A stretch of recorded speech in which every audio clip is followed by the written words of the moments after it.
Alasan Natalie Holzer masih punya tato di tubuhnya. Berita seleb terkini Natalie Holzer ternyata masih punya tato di tubuhnya yang belum dihapus. Janda Sule, Natalie Holzer mengatakan sudah 7 kali mencoba menghapus tato tersebut. Namun, dikatakan Natalie Holzer, dia selalu merasakan sakit saat menjalani proses tersebut.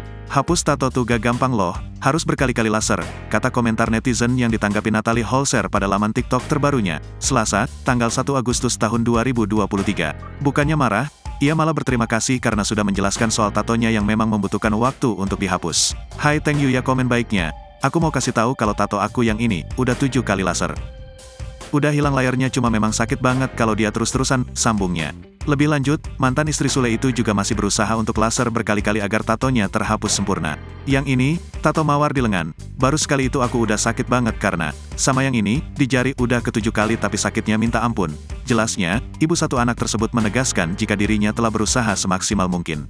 Dirinya juga sampai menahan sakit lantaran penghapusan tato tersebut. Kini, Natalie pasrah jika terus-menerus dihujat gara-gara tatonya. Yang jelas sudah pernah berkorban, dan yang udah terjadi, ya terjadilah. Makasih semuanya, tandas Natalie Holzer.